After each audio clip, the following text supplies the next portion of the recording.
Hola a todos, el día de hoy vamos a hablar sobre el caso de Ana. Nuestro equipo está integrado por Regina, Denise, Celsin Saray, Diego y yo, Alexis.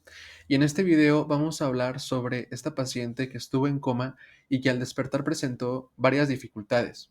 La idea es explicar qué hace el sistema nervioso en cada situación, desde cuando Ana estaba inconsciente hasta qué pasa con su movimiento, el habla, la sensibilidad y los reflejos. Con esto vamos a ver cómo distintas partes del cerebro y del tronco encefálico trabajan juntas y qué tan importante es esto en la vida diaria.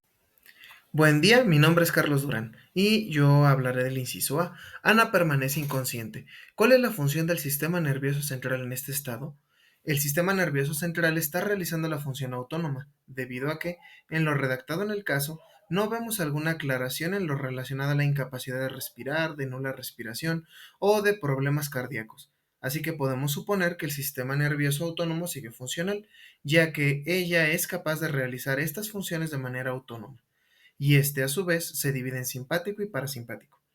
Las partes del cerebro relacionadas a esto son el hipocampo, la función reticular y principalmente el tronco encefálico, encargado de realizar las funciones como la respiración, la presión arterial y el ritmo cardíaco. Como punto adicional, podemos suponer que Ana, cuando empieza a reaccionar, pasa por un síndrome de enclaustramiento o loquedín, ya que aún tiene la capacidad de tener movimiento ocular. Cuando empieza a tener más reacciones, podemos ver que logra salir de esta etapa. Cuando Ana despierta del coma, no puede sostener la cabeza ni las extremidades. De aquí surgen dos preguntas. ¿Qué estructuras se encargan de estas funciones y con qué otras funciones se relacionan? Cuando Ana despierta del coma, presenta incapacidad para mantener la estabilidad cefálica y el control de sus extremidades, debido a que se ven dañadas las estructuras implicadas en estas funciones, las cuales son la corteza motora primaria, ganglios basales y cerebelo, todas ellas responsables del control motor voluntario y del tono muscular postural. En la corteza primaria motora se origina la vía piramidal, la cual se encargará del control motor voluntario. Esta se va a dividir a su vez en la vía corticoespinal y la corticobulbar. En la corticoespinal, el 90% de las fibras cruzarán en el bulbo raquídeo, formando la corticoespinal lateral, que regulará los músculos de las extremidades. El 10% restante constituye la vía corticoespinal anterior, encargada del control de la musculatura del tronco. En cuanto a la corticobulbar, que también nacerá en la corteza motora, con axones que viajarán lateralmente respecto a la vía corticoespinal. Al llegar al tronco encefálico y bulbo raquídeo, realizará una sinapsis con el nervio craneal onceavo o accesorio, el cual es el responsable de la musculatura cervical. Las vías extrapiramidales regularán el tono postural y corporal. Estas son un conjunto de circuitos neuronales y vías del sistema nervioso central que controlan la función motora, complementando el sistema piramidal, el cual se origina en el tronco encefálico proyectándose hacia los ganglios basales. Se encargan de modular movimientos voluntarios e involuntarios, manteniendo el tono muscular, la postura y realizando movimientos automáticos y reflejos, siendo fundamentales para la coordinación, el equilibrio y la fluidez del movimiento. Las vías principales van a incluir los tractos, el tectoespinal y reticuloespinal vulvar, el cual serán encargados de la coordinación de movimientos y mantenimiento de la postura.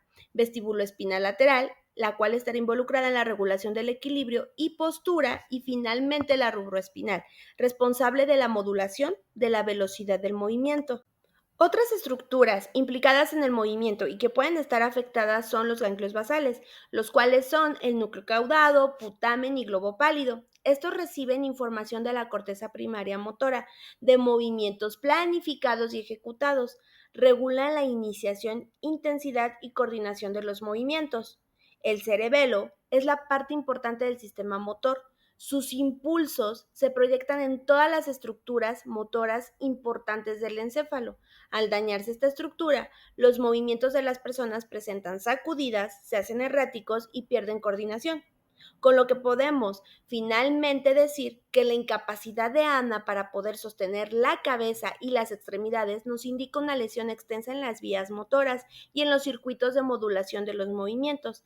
Estas estructuras trabajan en conjunto para todas las formas de movimiento voluntario, la postura, la coordinación y planificación del movimiento. Ana no puede hablar o responder. ¿Qué estructuras se encargan de estas funciones y con qué otras funciones se relacionan? Una de las estructuras relacionadas al lenguaje de Ana es el área de Broca.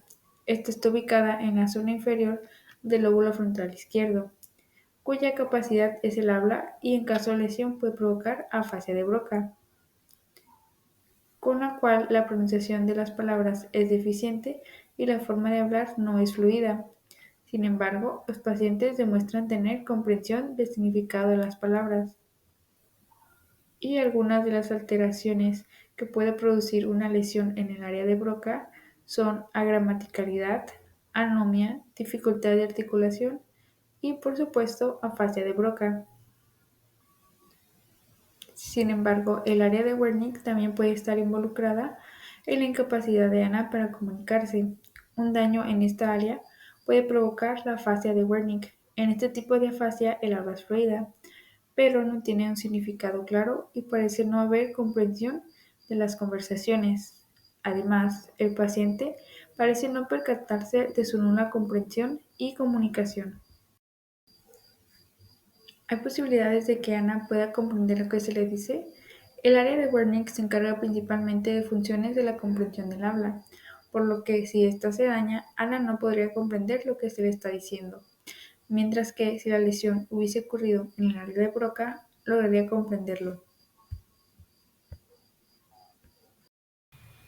Buen día compañeros, yo soy Diana Regina Cruz Torres y a continuación les explicaré por qué Ana no reacciona a los pinchazos en las plantas de los pies humanos, qué estructuras se encargan de estas funciones y con qué otras funciones se relacionan.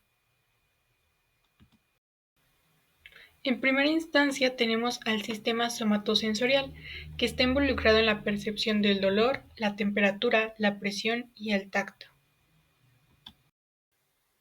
Para el caso de Ana, explicaré tres principales componentes de este sistema somatosensorial, como los receptores periféricos cutáneos y propioceptivos, quienes captan los estímulos externos. Las vías espinotalámicas, que son las que transmiten la información sensorial desde la médula espinal hasta el tálamo. Por último, la corteza somatosensorial primaria, con el área 1, 2 y 3 de Brodmann y el lóbulo parietal. Estos procesan la percepción consciente de los estímulos táctiles y dolorosos. Por lo tanto, la falta de reacción en Ana indica una alteración en alguna parte de esta ruta, impidiendo así la percepción nociceptiva consciente. Buen día a todos. El día de hoy voy a hablarles sobre por qué Ana podía presentar movimientos oculares y apertura y cierre de párpados a pesar del accidente. También qué estructuras son las que se encargan de estas funciones y con qué otras funciones se relacionan. Las funciones motoras que Ana conserva, como lo son el movimiento ocular y el movimiento de los párpados, se puede decir que provienen de estructuras primitivas del sistema nervioso central, sobre todo del tronco encefálico. Esto es importante porque el que ella pueda realizar estos movimientos o estas funciones motoras nos habla de que sí pudiera existir un daño en el tronco encefálico, pero este daño estaría siendo un daño parcial. Bien, como les mencionaba, el tronco encefálico es una estructura muy importante porque al ser primitiva nos permite mantener funciones automáticas que son importantes para la vida. Tal es el caso de la respiración, el ritmo cardíaco y la presión arterial. Por lo tanto, si esta estructura llegara a dañarse, la afectación va a depender precisamente del nivel de daño. En este caso, como en el de Ana, pues se ven afectados algunos tipos de movimientos, sin embargo, las funciones automáticas todavía siguen presentes. Para cerrar, el caso de Ana nos ayuda a entender que el sistema nervioso central no solo se encarga de la conciencia, sino también mantiene funciones básicas que nos mantienen vivos. Vimos que cada capacidad como movernos, hablar o sentir depende de varias estructuras que trabajan en conjunto, no de un solo lugar en el cerebro. Eso nos hace valorar lo complejo que es el sistema nervioso central y lo fácil que puede alterarse con una pequeña lesión. Con este trabajo quisimos responder a las preguntas y al mismo tiempo darnos cuenta de lo frágil pero también lo increíble que es el funcionamiento del sistema nervioso.